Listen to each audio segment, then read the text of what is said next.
This program is brought to you by Lamjingba Jewelry. Good quality is our priority.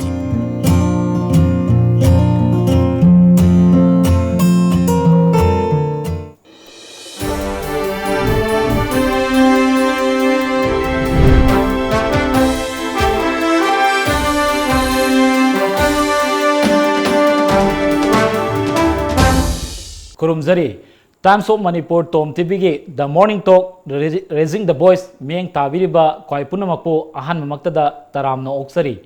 Ngasi Manipur da Pongba Tongan ba Pause Singi Ahan Balamaida Kari Karamba Pauna Mapungoina Yaubage Having Matangda Punamakna Kaminasi. Ahan Bada Lamjingba Times.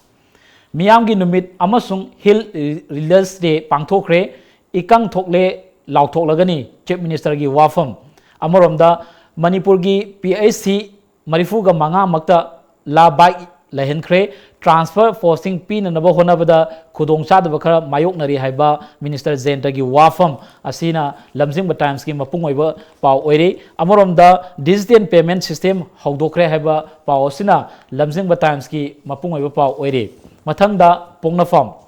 Miamgi Numit Amasung Hill Readers Day da Lakiba Punamak Chief Minister na Usara Singh Khudol Tamfre Manipur Ikang Togle Lauthong Nabing Matangda Ngasi Chief Minister Secretariat Mifam Pangtok Lagani Amoromda Sangkumar disqualified Togdabagi Maram Sayol Anigi Manungda Pirak Nanaba Supreme Court na Speaker da Khangan Krehaba Wafamasi Akogi Pongnafangi Mapungweba Pau Oiri Amoromda Ngasi Assamda NRC gi final list Fongadori Haiba Pau Sisu Akogi Pongnafam Pau gi Mapungweba Pau Oiri Mathangda Huyelan Pau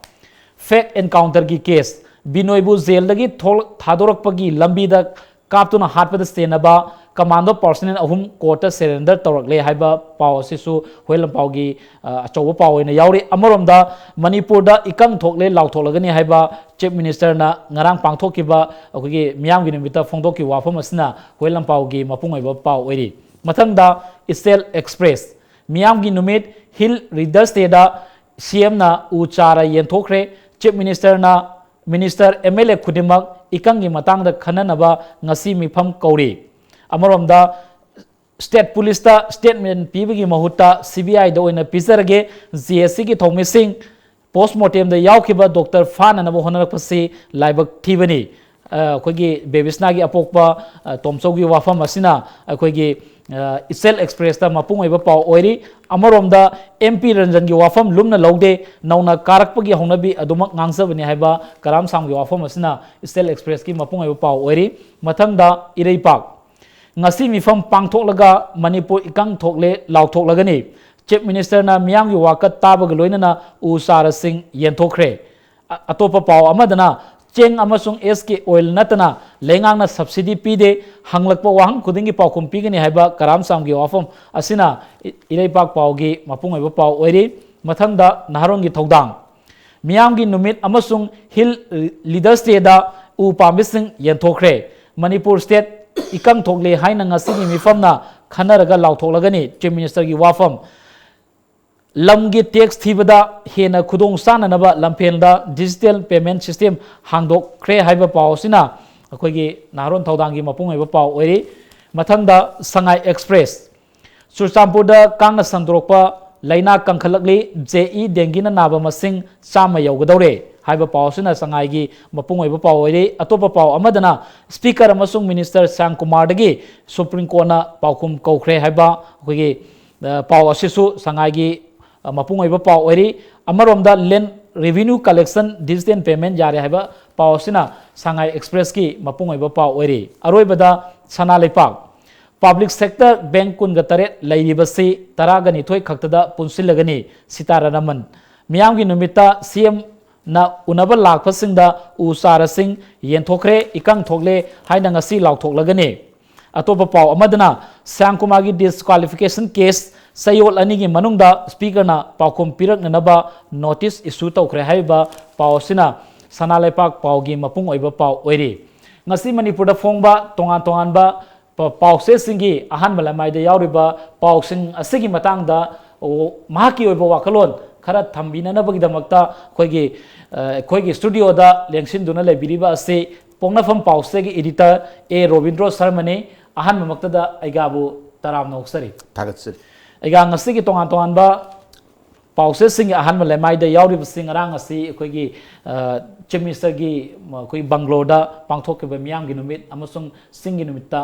अखोइगी तोंगान तोंगान मियोय क्या अमा उनादना मागी अपामबसिंग अनिंगबसिंग मयाम फोंदोनबा गी अखोइगी पांगथोखरे लोइनना उसारसिंग येंथोखरे अदुगा हाइरिबा नुमित असिदा चीफ मिनिस्टर फोंदोरपगी मतुंगिनदी ngasi asi state asida ikang thokle habagi mifam maka cabinet minister MLA sing अखोइगी सरकारगी ऑफिशियल सिंग यावना अखोइ मिफम पांगथोलगा ikang लाउथोलगनी हाबि वफम मा चीफ मिनिस्टर थमे मतंग स्वाइदा हुजिक्सी इकम थोयना लाउथोलगसु लौमी सिंगी अखोइगी वाखलोंदा हराउबा पोकद्र नत्रगना लौ पानबसी याद्रब सिंग द करी करी कानब फंगबे याबगी आशा लेबगी हाबि मतंग द अग्यागी वाखम थमे इकंग सी थोएना लाउथोक तारगदी गवर्नमेंट की माइकेदगी फन थादरक्तना लौमी सिंगदा मागी मांगिबसिंग सी लौ पालुरगा ओइददना मांगबा पानबा याददना मांगबा सिगी खेती पुरोन की कंपेंसेशन लाकनी तंगाई फदना अदि नत्रगसु ngसागी कुखतनबा ngसागी खरीब की दमांगिबा दु कुखतनबा रबीदा कई तौबा याबगे हैबगी कनोदु मतेंग पांगकनी अदा हुजी फाबई ओददी इकंग थोये हैबसी लाउथोक्त्री लाउथोकननबा स्टेट कैबिनेट ना रिकमेंड तौबदी ममांग द लेखरे जुलाई तांग कुन द फंबा स्टेट कैबिनेट की मिफम अमना सागी सेंटर दा मणिपुर सी इकंग थोयेना लाउथोकपियो हैदना रिकमेंड तौबनी हुजी फावबा सेंटर की माइकेदगी लाउथोकपा लेते लाउ कैबिनेट वारेप लौरगा कनोदा खोगी मिनिस्टर ऑफ एग्रीकल्चर दा थाबसना अगस्त तांग तरेता और माले मतम जी खरा चंगिबो माली थाबदा इकंग थोए हेना स्टेट गवर्नमेंट ना लाउथोकपि होनो वारेप लौबदु नोंगान बगा लाउथो थारमबदी खरा फरमगदरा ममदि आइना हाजरिसिनी तांग कुन भावदा लैहिबा नोंजुगी फिबमसी अखोगी 50% यौद्रबनी अदगा सागी इकंग थोएना लाउथोक पगी पैरामीटर दो 50% हेलगदी यौरक्त्रिबा यारक्त्रिबा अदुबु मतुंग तारकपददी जुलाई 31 जुलाई भावबगी येंगो मतम रेनफॉल डाटा सी येंगो मतम ददी 50% जी क्रॉस तौखरे 50% हेनगरे अदु ओरगदी कोइना सोमदा अगस्त रेत थारबुदुगा अनि दुगी कनो दु लेखिब्रा लेतब्रा मदुमा कोइना सो हाइबदि ngमजद्रे अदुबु हौजि लाइबो वाफम सी सेंटरना सी पाउ से यावनबो मतुंगिना कोइ ऑनरेबल चीफ मिनिस्टर ना प्राइम मिनिस्टर का कोई फॉरेस्ट मिनिस्टर का पाउ फाउनबदा स्टेट गवर्नमेंट ना करी मतंगाई फदब लेरगदी लौथो हैरे हाइबगिनी और हाइबि वाफमनी अदुना मरमरग डिप्यूटी कमिश्नर सिंगी रिपोर्ट कौरे रिपोर्ट लेरे अदो ngasi si minister sing MLA sing deputy commissioner sing adi mari lenaba official sing yauna mifam ma pangtok tuna khanaraga ikang thoyera lauthori haibigi pau ni si phawba da leri base adu ikang thoyena lauthoga khoi farmer sing na khudung chaba phangba phangdaba dun tongan ba thamaga sumba phibam ma sum mayok na base koi manipur da koi toire yam toire hai tai अखोइना थेंगनरकपदा अंगांग ओरिगदा 1972 दरा करोमा drought लाउथोखिबम नै अखोइना हेक पोलकपदगी अदु भाव मनुंग थेंगनबज मदुन अहानबो ओय 1972 और मालेन खल्ले खंबदा खोगी खोइना ख्वारमन बाजार दगा जगा जगा दा थंगना बिसिंगा थम्मन कोराम तौबो खोइना अंगांग ओन उजरकपा अदु मतुंग दा ड्राउट सी थोकते पाक थोकते अदुगा हौगी सही मंगा तरा सी मनुंग सिदती हेक्ता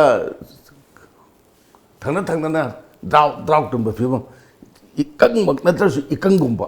फिबम से नोंग ताबगी सांग से यामना कनो तोरपा ओलकपा हाइताई नोंजुगी सांग से फजना काइरे ꯆꯨꯒꯗꯕ ꯃꯇꯝꯗ ꯆꯨꯗꯕ ꯆꯨꯔꯣꯏꯗꯕ ꯃꯇꯝꯗ ꯆꯨꯕ ꯆꯨꯐꯝ ꯊꯣꯛꯄ ꯆꯥꯡ ꯌꯧꯅ ꯆꯨꯗꯕ ꯃꯌꯥꯝ ꯑꯃ ꯑꯗꯩ ꯍꯧꯖꯤꯛꯃꯛꯁꯨ ꯅꯣꯡ ꯇꯥꯗ꯭ꯔꯁꯨ ꯇꯥꯗꯅ ꯃꯐꯝ ꯈꯔꯗ ꯂꯧꯁꯤ ꯄꯥꯟꯅꯔꯕꯅꯦꯕ ꯌꯥꯝ ꯋꯥꯅ ꯀꯪꯅ ꯍꯨꯟꯕꯅꯤ ꯈꯪꯗꯦ ꯑꯃꯅꯤ ꯈꯪꯗꯦ ꯑꯩꯈꯣꯏꯒꯤ ꯋꯥꯇꯔ ꯇꯦꯡꯀꯤ ꯏꯁꯤꯡ ꯒꯥꯔꯤ ꯂꯩꯔꯒ ꯊꯥꯖꯤꯜꯂꯒ ꯇꯧꯕꯅꯤ ꯈꯪꯗꯦ ꯌꯥꯝ ꯋꯥꯅꯗꯤ ꯇꯧꯅꯔꯕꯅꯤ ꯑꯗꯨ ꯃꯁꯤ ꯑꯃꯨꯛꯁꯨ ꯁꯦꯞꯇꯦꯝꯕꯔꯁꯤꯗ ꯐꯧꯁꯤ ꯁꯥꯠꯂꯛꯀꯗꯧꯕ ꯃꯇꯝꯁꯦ ꯃꯁꯤꯗ ꯑꯃꯨꯛ ꯇꯥꯔꯛꯇ꯭ꯔꯒꯗꯤ ꯑꯃꯨꯛꯁꯨ ꯐꯧ ꯁꯥꯠ ꯉꯝꯃꯣꯏꯗꯣꯔꯤ ꯃꯃꯥꯡ ꯆꯍꯤꯗ ꯇꯧꯔꯤꯗꯣ ꯁꯦꯞꯇꯦꯝꯕꯔ ꯊꯥꯗ ꯅꯣꯡꯁꯤ ꯈꯤꯇꯪꯈꯛ ꯇꯥꯔ ꯇꯣꯛꯈꯤꯕꯗꯒꯤ ꯐꯖꯅ ꯇꯧꯔꯛꯄ ꯁꯦꯝꯖꯔꯛꯄ ꯁꯥꯖꯔꯛꯄ ꯂꯣꯏ ꯄꯨꯡꯃꯥꯡ ꯃꯥꯡꯗ 25% ꯍꯟꯊꯔꯤꯕꯅꯦꯕ ꯑꯩꯈꯣꯏ ꯐꯧꯊꯣꯛꯁꯦ ꯑꯗꯩ ꯑꯃꯨꯛꯁꯨ ꯑꯃꯨꯛ ꯏꯁꯤꯡ ꯆꯥꯎꯁꯤꯜꯂꯛꯀꯗ꯭ꯔꯥ ꯑꯩꯈꯣꯏ ꯃꯅꯤꯄꯨꯔꯗꯗꯤ ꯀꯨꯝ ꯑꯃꯈꯛꯇꯗ ꯏꯀꯪꯁꯨ ꯊꯣꯛꯄ ꯏꯆꯥꯎꯁꯨ ꯊꯣꯛꯄ ꯊꯦꯡꯅꯩ ꯃꯁꯤ ꯃꯃꯥꯡꯗ ꯑꯩꯈꯣꯏꯒꯤ W ꯑꯉꯧꯅ ꯑꯦꯒ꯭ꯔꯤꯀꯜꯆꯔ ꯃꯤꯅꯤꯁꯇꯔ ꯑꯣꯏꯕ ꯃꯇꯝ 1989 ꯑꯣꯏꯒꯗ꯭ꯔꯥ 89 ꯑꯣꯏꯕ ꯌꯥꯏꯅ ꯈꯜꯂꯤ 1989 ꯃꯁꯤꯗ ꯏꯀꯪ ꯊꯣꯛꯑꯦꯅ ꯂꯥꯎꯊꯣꯛꯇꯅ ꯀꯟꯅ ꯇꯧꯔꯒ ꯑꯃꯨꯛ ꯏꯁꯤꯡ ꯆꯥꯎꯁꯤꯟꯕꯅꯦ ꯄꯨꯡꯃꯥꯡ ꯏꯀꯪꯁꯨ ꯀꯩꯅꯣꯁꯨ ꯄꯨꯂꯞ ꯑꯅꯤꯃꯛ ꯃꯥꯌꯣꯛꯅꯕꯁꯨ ꯁꯨꯝ ꯌꯥꯎꯕ ꯑꯗꯨꯅ ꯑꯩꯈꯣꯏꯒꯤ ꯃꯥꯡꯗ ꯍꯧꯖꯤꯛ ꯇꯥꯗꯅ ꯂꯩꯔꯤꯗꯤ ꯃꯄꯨꯡ ꯑꯣꯏꯕꯗꯤ ꯑꯩꯈꯣꯏ ꯀꯃꯥꯏꯅ ꯇꯧꯗꯅ ꯍꯣꯡꯉꯛꯏꯕ ꯀꯨꯝꯆꯠ ꯍꯥꯏꯒꯗ꯭ꯔꯥ ꯀꯨꯝꯒꯤ ꯀꯩꯅꯣꯁꯦ ꯑꯩꯈꯣꯏ ꯀꯃꯥꯏꯅ ꯃꯥꯌꯣꯛꯅꯒꯗꯒꯦ ꯍꯥꯏꯕꯒꯤ ꯋꯥꯐꯝꯁꯤꯅꯤ ꯑꯗ ꯉꯁꯥꯏꯒꯤ ꯉꯔꯥꯡ ꯆꯤꯐ ꯃꯤꯅꯤꯁꯇꯔꯒꯤ ꯊꯧꯔꯝꯗꯨꯗ ꯑꯔꯥꯛꯄ ꯈꯨꯗꯤꯡꯃꯛꯇ ꯆꯤꯐ ꯃꯤꯅꯤꯁꯇꯔꯅ ꯎ ꯆꯥꯔ ꯑꯃ ꯌꯦꯟꯊꯣꯛꯈꯤꯕꯗꯨ ꯑꯩ ꯑꯥꯔꯊ ꯌꯥꯝ ꯂꯩꯌꯦꯅ ꯂꯧꯖꯩ ꯃꯗꯨ ꯎ ꯆꯥꯔ ꯐꯪꯕꯤꯔꯤꯕ ꯃꯤ 1,200,000 ꯍꯥꯏꯕ꯭ꯔꯥ ꯈꯨꯗꯤꯡꯃꯛꯅ ꯃꯥꯅ ꯐꯪꯉꯛꯈꯤꯕ ꯁꯤꯟꯅꯔꯛꯈꯤꯕ ꯎ ꯆꯥꯔꯁꯤꯡꯗꯣ ꯃꯗꯨ ꯍꯧꯍꯟꯅꯕ ꯑꯩ ꯍꯟꯖꯅꯤꯡꯉꯤ ꯑꯗꯨꯒ ꯑꯇꯩ ꯃꯐꯝꯁꯤꯡꯗꯁꯨ ꯉꯔꯥꯡ ꯅꯍꯥꯟ ꯑꯩꯈꯣꯏꯒꯤ ꯀꯝꯄꯥ ꯐꯟꯒꯤ ꯂꯨꯄꯥ ꯀ꯭ꯔꯣꯔ ꯈꯔꯁꯨ ꯐꯪꯈꯤꯕ 3,900 ꯐꯪꯈꯤꯕꯁꯨ ꯂꯩꯔꯦ ꯃꯗꯨ ꯑꯩꯈꯣꯏ ꯐꯣꯔꯦꯁ ꯃꯔꯨꯑꯣꯏꯅ ꯐꯣꯔꯦꯁ ꯁꯦꯝꯒꯠꯅꯕꯅꯤ ꯑꯩꯈꯣꯏꯒꯤ ꯀꯔꯤꯒꯨꯝꯕ ꯄ꯭ꯔꯣꯖꯦꯛ ꯑꯃ ꯄꯥꯏꯈꯠꯄ ꯃꯇꯝꯗ ꯐꯣꯔꯦꯁꯀꯤ ꯂꯝ ꯁꯣꯛꯑꯒꯗꯤ ꯑꯇꯣꯞꯄ ꯖꯒꯥꯗ ꯐꯣꯔꯦꯁ ꯁꯦꯝꯒꯠꯅꯕ ꯑꯩꯈꯣꯏꯒꯤ ꯒꯚꯔꯟꯃꯦꯟꯇ ꯄꯩꯁꯥ ꯄꯤꯕꯅꯤ ꯄꯩꯁꯥ ꯐꯣꯔꯦꯁ ꯗꯤꯄꯥꯔꯠꯃꯦꯟꯒꯤꯁꯦ ꯃꯗꯨꯒꯤ ꯂꯥꯛꯄ ꯄꯩꯁꯥꯗꯨꯅ ꯈꯣꯝꯖꯤꯜꯂꯒ ꯄꯤꯕ ꯃꯥꯜꯂꯦ ꯍꯧꯖꯤꯛꯀꯤ ꯀꯩꯅꯣꯁꯦ ꯍꯟꯗꯛꯀꯤ ꯐꯟꯁꯦ ꯑꯗꯨ ꯑꯇꯩ ꯁ꯭ꯇꯦꯠ ꯃꯌꯥꯝꯗꯒꯤ ꯃꯌꯥꯝ ꯑꯃ ꯂꯥꯛꯄ ꯄꯣꯠꯅꯤ ꯑꯩꯈꯣꯏꯒꯤꯁꯨ ꯔꯦꯜꯋꯦ ꯂꯥꯏꯟ ꯔꯦꯜ ꯂꯝꯕꯤ ꯁꯦꯝꯕꯗ ꯑꯗꯒꯤ ꯑꯩꯈꯣꯏꯒꯤ ꯀꯩꯅꯣ ꯁꯦꯝꯕꯗ ꯑꯩꯈꯣꯏ ꯄꯋꯥꯔ ꯒ꯭ꯔꯤꯗꯀꯤ ꯂꯥꯏꯟ ꯇꯦꯡꯕꯗ ꯎꯃꯪ ꯁꯣꯛꯏꯗꯅ ꯁꯣꯛꯏꯕ ꯎꯃꯪꯁꯦ ꯑꯇꯣꯞꯄꯗ ꯁꯦꯝꯒꯠꯅꯕ ꯃꯗꯨꯒꯤ ꯆꯞ ꯆꯥꯕ ꯄꯩꯁꯥ ꯗꯤꯄꯣꯖꯤꯠ ꯇꯧꯕꯅꯤ ꯒꯚꯔꯟꯃꯦꯟꯇ ꯃꯁꯤ ꯀꯩꯅꯣꯒꯤ ꯐꯣꯔꯦꯁ ꯑꯦꯛꯀꯤ ꯃꯇꯨꯡ ꯏꯟꯅ ꯑꯗꯨꯅ पाइखꯠꯂꯦ ꯒꯚꯔꯟꯃꯦꯟꯠꯀꯤ ꯃꯥꯏꯀꯩꯗꯒꯤ ꯑꯀꯟꯕ ꯈꯣꯡꯖꯪ ꯑꯃ ꯑꯗꯒꯤ ꯍꯟꯗꯛꯀꯤ ꯋꯥꯔꯜड ꯏꯟꯚꯥꯏꯔꯟꯃꯦꯟꯠ ꯗꯦꯗꯨ ꯑꯩꯈꯣꯏꯒꯤ ꯏꯌꯥꯔ ꯄꯣꯂꯨꯁꯟꯒꯤ ꯀꯩꯅꯣꯗ ꯇꯧꯏ ꯃꯁꯤ ꯋꯥꯔꯜ ꯄꯨꯝꯅꯃꯛꯀꯤ ꯑꯣꯏꯅ ꯑꯩꯈꯣꯏꯒꯤ ꯄ꯭ꯔꯤꯊꯤꯕꯤ ꯃꯥꯂꯦꯝ ꯄꯨꯝꯅꯃꯛꯀꯤ ꯑꯣꯏꯅ ꯇꯧꯕꯅꯤ ꯑꯗꯨꯅ ꯅꯣꯡꯖꯨꯒꯤ ꯆꯥꯡ ꯀꯥꯏꯔꯛꯄꯗ ꯅꯠꯇꯅ ꯑꯩꯈꯣꯏꯅ ꯍꯣꯜꯂꯤꯕ ꯅꯨꯡꯁꯥ ꯁꯣꯔ ꯍꯣꯜꯂꯤꯕ ꯑꯣꯛꯁꯤꯖꯦꯟꯁꯤꯁꯨ ꯁꯦꯡꯉꯛꯇꯕꯒꯤ ꯄꯣꯠ ꯑꯃ ꯂꯥꯛꯏꯕꯅꯦꯕ ꯍꯧꯖꯤꯛꯁꯦ ꯀꯥꯔꯕꯣꯟ ꯗꯥꯏꯑꯣꯛꯁꯥꯏꯗ ꯋꯥꯡꯈꯠꯂꯛꯄꯒꯤ ꯀꯩꯅꯣꯁꯦ ꯉꯁꯥꯏꯒꯤ ꯎ ꯄꯥꯝꯕꯤ ꯃꯌꯥꯝꯗꯨꯅ ꯀꯥꯔꯕꯣꯟ ꯗꯥꯏꯑꯣꯛꯁꯥꯏꯗꯁꯦ ꯆꯨꯞꯁꯜꯂꯒ ꯑꯣꯛꯁꯤꯖꯦꯟ ꯊꯥꯗꯣꯛꯄꯅꯦꯕ ꯑꯗꯨ ꯎꯗꯨ ꯂꯩꯔꯛꯇ꯭ꯔꯗꯤ ꯑꯗꯩ ꯊꯣꯛꯏꯕ ꯀꯩꯅꯣꯗꯤ ꯀꯥꯔꯕꯣꯟ ꯗꯥꯏꯑꯣꯛꯁꯥꯏꯗ ꯃꯌꯥꯝꯗꯤ ꯑꯩꯈꯣꯏꯅ ꯁꯣꯔ ꯍꯣꯟꯕꯗ ꯊꯣꯛꯏꯕ ꯑꯗꯒꯤ ꯑꯩꯈꯣꯏ ꯍꯋꯥ ꯒꯥꯔꯤꯒꯤ ꯃꯩꯈꯨꯗꯩ ꯀꯩꯗꯩ ꯃꯌꯥꯝ ꯑꯃ ꯑꯗꯩ ꯀꯔꯈꯅꯥꯗꯒꯤ ꯊꯥꯗꯣꯔꯛꯄ ꯃꯩꯈꯨ ꯃꯌꯥꯝꯁꯤꯒꯤ ꯀꯩꯅꯣꯁꯦ ꯄꯨꯕ ꯊꯥꯡꯕ ꯉꯝꯃꯛꯄ ꯅꯠꯇꯦꯕ ꯑꯗꯨꯅ ꯄꯥꯝꯕꯩ ꯊꯪꯗꯗꯤ ꯑꯩꯈꯣꯏꯒꯤ ꯀꯩꯅꯣꯁꯦ ꯂꯧ ꯎꯕ ꯌꯥꯕ ꯌꯥꯗꯕ ꯇꯣꯛꯈ꯭ꯔꯒ ꯑꯩꯈꯣꯏꯁꯤ ꯁꯣꯔ ꯍꯣꯟꯅꯤꯡꯉꯥꯏ ꯂꯩꯇꯗꯅ ꯑꯋꯥꯕ ꯐꯤꯕꯝ ꯑꯃꯈꯛꯇ ꯂꯥꯛꯄꯁꯨ ꯌꯥꯔꯤꯕꯅꯤ ꯂꯥꯛꯄ ꯌꯥꯔꯤꯕꯅꯦꯕ ꯑꯗꯨꯅ ꯃꯁꯤ ꯗ꯭ꯔꯥꯎꯠꯁꯤ ꯌꯥꯔꯤꯃꯈꯩ ꯃꯥꯌꯣꯛꯅꯗꯅꯕ ꯑꯩꯈꯣꯏ ꯀꯩꯗꯧꯕ ꯇꯥꯕꯒꯦ ꯍꯥꯏꯕꯁꯦ ꯃꯤꯄꯨꯝ ꯈꯨꯗꯤꯡꯃꯛꯅ ꯈꯪꯖꯤꯜꯂꯒ ꯇꯧꯐꯝ ꯊꯣꯛꯄꯗ ꯇꯧꯕꯒꯤ ꯇꯉꯥꯏꯐꯗꯕ ꯌꯥꯝ ꯂꯩꯔꯦ ꯍꯥꯏꯅ ꯑꯩꯗꯤ ꯂꯧꯖꯩ ꯇꯉꯥꯏꯐꯗꯅ ꯑꯩꯈꯣꯏꯒꯤ ꯗ꯭ꯔꯥꯎꯠ ꯊꯣꯛꯇꯅꯕ ꯍꯥꯟꯅ ꯃꯥꯡꯖꯧꯅꯅ ꯄ꯭ꯔꯤꯀꯣꯁꯟ ꯑꯃꯗꯤ ꯎꯃꯪ ꯋꯥꯃꯪ ꯁꯦꯝꯒꯠꯄ ꯈꯨꯗꯛꯀꯤꯗꯤ ꯌꯥꯔꯣꯏꯀꯣ ꯉꯁꯤ ꯎ ꯊꯥꯔꯒ ꯍꯌꯦꯡ ꯃꯊꯪ ꯆꯍꯤꯗ ꯗ꯭ꯔꯥꯎꯠ ꯊꯣꯛꯀꯅꯣꯗꯤ ꯌꯥꯔꯣꯏꯕ ꯑꯗꯨꯁꯨ ꯇꯨꯡꯒꯤ ꯍꯥꯏꯕ ꯑꯃꯗꯤ ꯂꯩꯗꯅ ꯆꯍꯤ 2100ꯗꯗꯤ ꯑꯩꯈꯣꯏ ꯀꯩꯅꯣꯒꯤ ꯄ꯭ꯔꯤꯊꯤꯕꯤꯒꯤ ꯀꯩꯅꯣ ꯁꯤꯇꯤ ꯃꯌꯥꯝ ꯑꯃ ꯁꯃꯨꯗ꯭ꯔꯒꯤ ꯏꯔꯣꯟꯅꯨꯡꯗ ꯂꯩꯈ꯭ꯔꯅꯤ ꯍꯥꯏꯔꯤꯕꯅꯤ ꯒ꯭ꯂꯣꯕꯦꯜ ꯋꯥꯔꯃꯤꯡꯁꯤꯅ ꯃꯔꯝ ꯑꯣꯏꯔꯒ ꯑꯗꯣ ꯃꯁꯤ ꯍꯧꯖꯤꯛꯇꯒꯤ ꯎꯃꯪ ꯋꯥꯃꯪꯒꯤ ꯁꯦꯝꯒꯠꯇꯅ ꯍꯣꯠꯅꯔꯤ ꯀꯟꯕꯁꯨ ꯌꯥꯏ ꯍꯥꯏꯖꯔꯤꯕ ꯑꯗꯨꯅ ꯇꯨꯡꯗ ꯂꯥꯛꯀꯗꯕ ꯇꯨꯡꯒꯤꯗꯃꯛꯇ ꯌꯦꯡꯉꯒ ꯑꯩꯈꯣꯏ ꯉꯁꯤꯒꯤ ꯃꯤꯔꯣꯜꯁꯤꯅ ꯀꯩꯅꯣ ꯇꯧꯕꯤꯔꯝꯕ ꯈꯔꯗꯤ ꯇꯧꯐꯝ ꯊꯣꯛꯑꯦ ꯍꯥꯏꯕꯗꯨꯅꯤꯗ ꯑꯩꯅ ꯊꯝꯖꯔꯤꯕꯁꯤ ꯑꯩ ꯌꯥꯝ ꯅꯨꯡꯉꯥꯏꯖꯩ ꯉꯔꯥꯡ ꯑꯁꯤ ꯑꯩꯈꯣꯏꯒꯤ ꯂꯝꯐꯦꯟ ꯄꯥꯠꯇ ꯗꯤꯁꯇ꯭ꯔꯤꯛ ꯀꯝꯄ꯭ꯂꯦꯛꯁꯇ ꯑꯩꯈꯣꯏꯒꯤ ꯔꯦꯚꯤꯅ꯭ꯌꯨ ꯃꯤꯅꯤꯁꯇꯔ ꯀꯔꯥꯝ ꯁꯥꯝꯅ ꯑꯩꯈꯣꯏ ꯍꯧꯖꯤꯛꯁꯦ ꯂꯝꯒꯤ ꯑꯣꯏꯕ ꯇꯦꯛꯁ ꯊꯤꯕꯁꯤ ꯌꯥꯝꯅ ꯅꯨꯡꯉꯥꯏꯅ ꯑꯩꯈꯣꯏꯒꯤ ꯌꯥꯝꯅ ꯆꯠꯅꯗꯕꯤꯗ ꯊꯤꯕ ꯌꯥꯅꯅꯕ ꯑꯩꯈꯣꯏꯒꯤ ꯗꯤꯖꯤꯇꯦꯜ ꯄꯦꯃꯦꯟ ꯁꯤꯁꯇꯦꯝ ꯉꯔꯥꯡꯁꯦ ꯍꯧꯗꯣꯛꯈ꯭ꯔꯦ ꯑꯩꯈꯣꯏ ꯁ꯭ꯇꯦꯠ ꯑꯁꯤꯗꯗꯤ ꯑꯅꯧ ꯑꯅꯧꯕꯁꯤ ꯑꯗꯨꯝ ꯄꯥꯏꯔꯤꯕ ꯁꯔꯀꯥꯔꯁꯤꯅ ꯍꯧꯗꯣꯛꯏ ꯇꯧꯕꯇꯕꯨ ꯍꯧꯗꯣꯛꯏꯕ ꯁꯤꯁꯇꯦꯝ ꯅꯠꯇ꯭ꯔꯒꯅ ꯆꯠꯅ ꯀꯥꯡꯂꯣꯟꯁꯤ ꯀꯗꯥꯏ ꯐꯥꯎꯕ ꯀꯨꯏꯅ ꯆꯠꯄꯒꯦ ꯑꯗꯨꯒ ꯃꯁꯤ ꯃꯤꯌꯥꯝꯅ ꯀꯗꯥꯏ ꯐꯥꯎꯕ ꯏꯟꯕꯒꯦ ꯍꯥꯏꯕꯁꯤ ꯍꯧꯖꯤꯛꯇꯤ ꯑꯆꯧꯕ ꯋꯥꯍꯪ ꯑꯃ ꯑꯣꯏꯔꯤ ꯇꯧꯔꯤꯕ ꯃꯔꯛ ꯑꯁꯤꯗ ꯃꯤꯅꯤꯁꯇꯔꯅ ꯍꯥꯡꯗꯣꯛꯏꯕ ꯑꯩꯈꯣꯏꯒꯤ ꯗꯤꯖꯤꯇꯦꯜ ꯄꯦꯃꯦꯟ ꯁꯤꯁꯇꯦꯝꯁꯤ ꯃꯁꯤ ꯀꯌꯥꯝ ꯀꯨꯏꯅ ꯆꯠꯄ ꯌꯥꯕꯒꯦ ꯑꯗꯨꯒ ꯃꯁꯤꯗ ꯃꯤꯌꯥꯝꯅ ꯀꯔꯤ ꯁꯄꯣꯔꯠ ꯇꯧꯕꯒꯦ ꯇꯧꯔꯛꯀꯗꯒꯦ ꯍꯥꯏꯕꯒꯤ ꯃꯇꯥꯡꯁꯤꯗ ꯑꯩꯒ ꯑꯣꯏꯕ ꯈꯤꯇꯪ ꯊꯝꯕꯤꯌꯨ इंडिया पुंबगी ओइना कोगी ट्रांसैक्शन द कैशलेस ट्रांसैक्शन से मसी इम्प्लीमेंट तौन बसी कन्ना होनरिबो मतमने हुजिकसे अदुगी मरकसिदा कोगी मणिपुर दसु रेवेन्यू की टैक्स से अखोगी कैशलेस थीब यानबा से एटीएम कार्ड तगी ओरसु अदगी मोबाइल तगी ओरसु अमदि ओरसु ए इसा चत्तबिदा आइगी अकाउंट तगी ट्रांसफर तौबो याबा होजे मोबाइल द तौरगा पैसा अमद पता आइगी अकाउंट पैसा थाबा खोटपा तौबो याइदना सुमाइ तौदना थाननबगी पोट अमा हौदोरपनि मसिना चलुद्रसु मतम मांगदना इकोम कोमना थीब याबगी कनोदि लेरे अदा कोगी चावखलपगी मतुंगिना ओइरकपनि तौबुदि अदु मसिदा करिमका कनागुंबा मिफत्तसिंग हाइगदरा कनोसिना खुदोंग चाबा लौबा सि लैतबदि हेक लैतबदि नति अखोगी एटीएम हाइरे अखोई कनोदा चलगा बैंक दा चलगा पैसा slip Irga counter the Q लेपगा पैसा काइद्रबसु आई एटीएम कार्ड तो जगह जगह त कायगना हातलाई एटीएम पुरसे तोक संग पैसा चिंदोक यारे याम नुंगाय याम कोमना कनो से तौरे हाजरिबा होय मोय फी खरबदि लौई लौजरसु मदु फी दु अखोई खल्लुदेबा नुंगायबा अखोई द कोमबमदि कोमबा नुंगायबसे लैयेबा अदुसु मसिदमसु कमाय तौगेदा हुरानबा कांगुसना बसा खंगदना मागी अकाउंट की पैसा हुरा ले अकाउंट हेक तौरगा कमाय तौई अखोई एटीएम कार्ड से पुथोगा आई हुजी कैशलेस ट्रांसैक्शन ने आई होटल में चंगे खलसिने होटल दुदा आई पैसा जे बिल जी थी मतमसदा आई एटीएम कार्ड से मुइदु पीरनी दा जे खाते पेट्रोल पंप दसु आई एटीएम कार्ड से पीरगा थावान पैसा लो पीबी याय दा मोइनदी आई कार्ड की कनु से खंगेबा अदुगा हुराम बसिंग मानरगा पैसा लौटोप हंदक फानगी खोटबा तौबा लेखरे इंडिया मफम खरदा अना सुंबा अखोइदा मांगबा लाखपोबदि यावे अदुजो अफबगा फतब येनोदा अफबनि हेनबनि फैयना लौताबनि अना तौरेबा कनोसे मणिपुर इनौना हांदोरेसे मसिना मियामदा कोगी कानबो क्या पीगनी हैना आई थाजबतम या मरोइना अतोप पाव अमदना कोगी पॉलिटिकल हाइबा तारे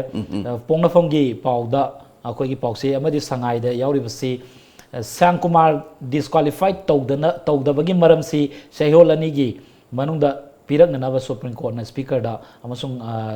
कनोदा सांकुमार दा पाव कनो कौग्रे हाबा याम चावबा पाव अनि खक पाव यावरे मतंग स्वाइदा सही अनि मखाई हेंजललबा फावबसिदा होजिकी सांकुमार गी केस सी कदाई दुम पेंडिंग दा लेबदौना अखोगी लोइसनबा मफम खंगदबा मका ओइना लेबसिदा सुप्रीम कोर्ट ना हुजिती खुद थाबा होरले मतंग स्वाइदा इगा गयो मियन किता तबे कोर्ट की वायल से मतम चंगे अदुगा कसै वायल बुते दुम फंगे से कोई थेनो कांदा कोई दुम थेंगनेरिसिनी मी हातबगी थौदो अमा ngasi sahi 35 kun gi wang thokhibudu ngasi de loselaga phadokbiba de ngarang nahan kogi nupi ma kogi mai thara hatkhiba de chena nupa du sahi tere ki wang thokba thodok ni ado hausiki honorable mla Sangkumar minister Sangkumar ji sahi ani makhai mukti sujale henjale kanogi ani makhai muk sujale mana kasai congress gi toga somda BJP yauraga मंत्री ओइदना खोतन लागोसे अदो मथंग मथंग हौजिता हौनरे कोइरे थागिबा कांग्रेस की माइकेदगी मा disqualify तौबिन थारे speaker की कनोदगी tribunal दगी करिगोम तो लागत्रे अदगी high court थारे high court मसिदी खोई कनो नते मा ओइसि चुम्मी हाइदि हाइदे मोय मसिदी स्पीकर की ट्राइब्यूनल तौजगदबनी हाइदना हाई अदुगी कनोदुगी मतुंग इन अमुक सुप्रीम कोर्ट अमुक चले सुप्रीम कोर्ट अमुक नौना स्पीकर दगी अदगी ओनरेबल एमएलए दगी कनो कौदना अखोगी पाखुम कौदना मो होरे मसिगिसना अमुक चथब कयाम कोइना अमुक चंगनी अदगी पिरे सुप्रीम कोर्ट अमुक पिरे सि तौगदौनी हाइना हाइरे तौरे स्पीकर ना मु डिस्क्वालीफाई तौरे है लौरसी नत्र तौदेन से लौरसी तौरेन से लौरसी हाई कोर्ट अमुक लाकनी डिस्क्वालीफाई तौद मरम चाती स्टे तौबियो है ना कोर्ट ने दुम तौम थोए दुम तौगिनी अदगी कनोना हाई कोर्ट ना चुमे हैरसु स्पीकर की कनो से अभेल तौरे है हैरसु सुप्रीम कोर्ट अमुक चटखिबि है सुप्रीम कोर्ट ना अमुक तौर हेत गसी तौर गसी हेत लोसिना पोर मतम मतम तौदना सही मरी घरखरे हन संगदरा सुम तौबदा अद बतांग सिदा लाक्सनिंगी 10 शेड्यूल की स्पिरिट से ऑनरेबल मिनिस्टर ना इल्लिब्रा इंदिब्रा हाइबसिनी यामना मरोय बहनिंगाय वाफमदि अखोगी आइन सेमबनी ऑनरेबल मिनिस्टर सु आइन सेमबै थबकनि तौरचिबान एमएलए ने माने लॉ मेकर नि लॉ मेकर सिंग सेमबा आइनी होजिक चनरिबा 10 शेड्यूल से 10 शेड्यूल ना याब्रा यादब्रा हाइबसिमदि नैनबम दि चंगी करिबा यादे हैदना हायें मथंग मथंग मथंग तौर सुप्रीम कोर्ट ना होबा अबहेल तौर फिल्म लाग मतमदा कनुसिना डिस्क्वालीफाई तौर फिल्म लाग तारगदि लॉ मेकर अम ओइना अरानबो म तौरुबगी नुवाइतबो लेरोइद्रा मीना करी इज्जत हाइबम से लै अरना मसी अराइब थौरते अरुब थबगनी बाद नते Taret अमगिसु Larry अदुबु anti defection law से राजीव गांधी की मतम दे हाना न सेमबनी हेना कंसलन मना बीजेपी भाजपा की मतम दनी अदुबु कोई एनडीए की कनो ददे एंटी डिफेक्शन लॉ से यामना कलन भई कनो खक लेजेबनी स्पीड तुंगा न सचनिंग भई पोर मसु लेरमने खाली मोइना सेमजेबनी ना अदुबु एनडीए मगनत्र सुसिदे एनडीए गुम बाइतारे बीजेपी न सिंग सुंसिन गंबेदा सुंब थौदो थोलंपसिदा सेंटर की लेरिबा लीडर सिंगना करी मियेंग यंगदगे हैबसिसु खननिंगाय लेतम नथि ओके इगा मरक सिदा अखोय अतेनबा ब्रेक अमतंग लौसगे अतेनबा ब्रेक की मतुंगदा अखोयगे चुरचापुरदा कांगना संदोकपा लेना कंखलगली जेई डेंगी नाबा मसिंग चामा यौदोरे हैबा वाफम असि मतंगदा अमुक नैनसगे अतेनबा ब्रेक अमतंग लौसगे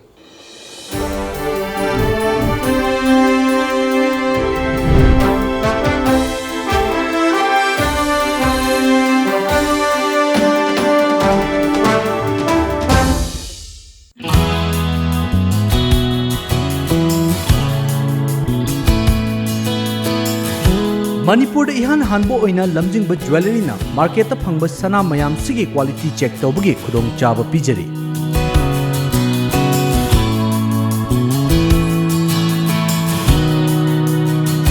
अदोम अदोमगी लेजरीबा सनादा यावरिबा एलोय अमदी एलिमेंट्स कयागी चांग Marik Chumna accurate quality अमदी quantity गा लोइना खंगहनबा ngamlagani लमजिंग ज्वेलरी ना पिजरीबा खुदोंग चाबा असि लौबिहौ अदोमगी सना अदु सेंगी नत्रगा सेंगदे हाइबगी चिंगनाबदु कोखनबियो अकुपा मरोलगिदमक लमजिंग ज्वेलरी दा लेंगसिनबिरउ लमजिंग jewellery good quality is our priority.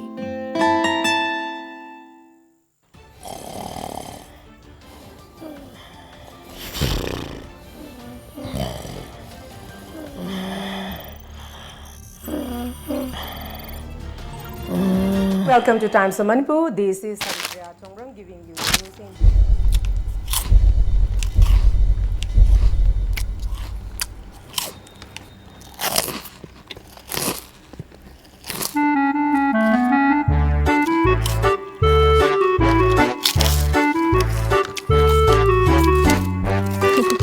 हाना फंगलंबा कंगला फूड की प्रोडक्ट सिंगी मथक्ता अनोबा प्रोडक्ट सिंग हाइबदी मिल्की बोल्स असोमिया मिक्सचर अमदी आलू भुजिया ने चिंगबा सिंग असि हौजिक हौजिक इरमदम की कैथेल फंगले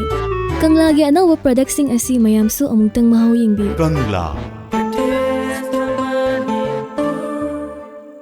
This program is brought to you by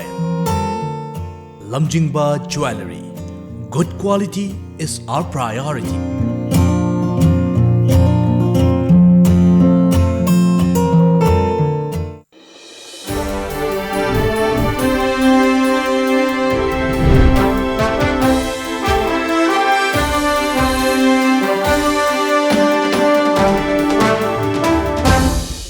amuka na taram na oksari aiga Shanghai Express ki mapung eba koi pawoi na Chuchampur da kangna sandok pa laina kangkhalagli JE dengi na naba masing chama yogadore haba wafam amuka yauriga state ki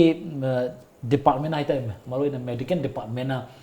fogging kaptana section thorang panayam na local lagasu hojiksi JE ga dengi ga nabi sangse asuki mating som henkalagli hojik laigidabsu manga sugre hari basti makoina panayam na department na honaragasu masi kadai dano nabi sangsi hengalak padong na tori basi matang swai daiga kamaina department na local liba section thorang si mai pa ibra pak tibra hai basi ki matang daiga kita thabiu kado ko sada sama pakte hai badi sume adu suwang pakte hai badi hai ba ai ya bungamro maram di government na hona badagi mi si dedra mi manga si yam si bana tri 1990 ga 5 tadi mi jam si ado hojika khenari si matam du da ji gi symptom siga malaria gi symptom manai hidak ki kramai thadu no khangde malaria oira magadi ji ada hidak thajalu ya pote adi ji na na badu da malaria hidak tharu ya pote hidak gi tongan tonga leba anaba layong anaba do tonga layong ka tonga laina do tongan tonga manina adu layong di cha mane layong ji lepthok ngamde kamai lepthok test ro ka da blood test ro ka da khange matam du da akhogi manipur da test bogi facility leite ada mapanda tharaga test uda matam change test to gi result ngai re da ana bai film chukchi laga lagi da kongai ne ado hojik ti rims jenims Chuchampur ahum sida test to we layong si hek hospital da laaba kasai lahew howe adu tore na laaba adu di khudak to test to ne ba khudak da test to positive or mati khidak thara ne da kalle adura kasai honabada mai pakpat leitabdi nati leiri si government na hariba center ahum sida testing facility do lehelakpadagi anaba mayam amagi pusi kallabde sinai kachimani ko ya janing se adigi kangna sadok balena ni thingmangam ponte fogging tawni hayeng nongalaga magi kanu dugi fogging gi kan maya do sangraka kangda mohor kani adigi akoi miyam da government ki mai kai digi appeal tawni ising tunga thaman binu kang masa pok pa ya bab adu lehen binu haini ai koi lon senangam pote du su adagi atopom na kanghal khandna tum su yaw male kanghal khan laga tum mai na da adum kangan khandna tum bagi kanu su lei male aduga se akoi karwa da hotel da kangan khandna da koi kanu gum ba koi koil gumba ade kanu gum thar ga tum go sum yaw ado sina si orga su kang na sandok bani kang ai ba ja se loina mok mangan bangam da bani na kang na sandok bo lana so adum leihini ko pai ka su leite aduna ai koi su ngamai mo gai section batai section badu wa lor kana laibok thire akoi su dum nare dengi si handak ki kanu sida samoi mathak yorom ni dengi khakta da Chuchampur khakta gi da dengi ga ji yam yam ni Chuchampur gi ani si pujala samoi yorok pani dengi khakta gi ona Manipur gi samoi mathak ta leikhram ni Imphal West na khwai masing yam bani na ba adagi ko gi Sainik school gi da boy gi invite pa yam ma laiho ho na ru da test of taru positive oi ana section bagi tangai phadam yam dai September bawa September October yor khagadi kang jo bathan han grane inga di kanu to di kang leiten ana bathan da dum han gini aduna kanu September si phawdi mayam su section ba matangai phade section bagi tangai phadaba lai hena ai chani aiga matam su loi saklagle aroi boina akui POKNAPHAM gi pau se sigi maroi ba pau gi manung da ngasi Assam da NRC gi final list phongdori haba paw amakak POKNAPHAM gi paw se asida yauri thangnaba Manipur gi thangnaba Assam da ni ngasi final list phongdoisi state asida akoi di inner line permission gi wafam hoji lekhai ta dana leiri Manipur people's bill gaina SN P dana leiri ba phibam asida Assam da di NRC gi list phongre state asida di hoji fawda akoi gi yellow mi gi ngakna nabagi pambesi hoji fawdi leitri bani mara asida chahi khari matung da di lamdam sida train si Europe film su leire bani matang swai da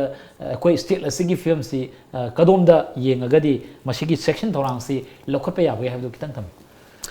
NRC kogi Home Minister Union Home Minister na kaina hai huda state khuding makki masi update torani hai hundu lere akoi Manipur su torok pe angkali masina Assam Accord ki matungin na torok pa Supreme Court ke directive makada podi Assam gisina ado sai jai na tientak na lakse ni se NRC da kogi Indian citizen natte haina hairaba haidi NRC gi list to yarok tabal sing do kanona kogi center na ek ama semaga citizenship pini hai bagi apamum lai ai madu CAB go bo bi hai ko sem ge na ri adagi hojik sida yam kana khoi gi Assam gi chief minister na ka hai ri sida yawrak ti na kibi ga nu pakhat pi ga nu mi pai bi ga nu akhoi gi yawrak tabal sing du akhoi gi foreigner ni hai si foreigners tribunal na law thok ga dawni Lautusu madu matakta apil mungsat piyai apil sat na matam numi humpuni pi sam kundi hengale hai dana kaso hai tauri ba ada laksini wafam de ira sida khatokpa atopa aina semaga citizenship pi ba Indian citizen hai ba ta se foreigner orga so foreigner se ga sai ge leibi ya da madi detention camp da thamber ga ba se deport to go ne ba madu to da vida aidam semaga edoi foreigner or so noi Indian citizen o jero go and o hen bagi film la agati ko ye NRC si update to wi kana su kari le no koi Manipur da ren khale si Manipur da mayam ma koi kase foreigner mayam le thai hai ba le thajin ne foreigner ne da thajin ne mayam foreigner oire en khale se ba aidam sema thok citizen je pi re gati atakari le no atakari le ge ba se su hangai oi dam natti ega yam nungai se ngasi ayukta phongba Manipur gi tongan tongan pause singi ahan malai mai de yawa pause singi matang da ega gi wakhalong khar thambiba asigna mta ega bu ngakoi letna thagatsari ngasi gi oinadi TOMTV gi The Morning Talk Raising the Voice mieng tabirba khwai punamakpo amuka na khurumjari Lamjingba Jewelry. Good quality is our priority.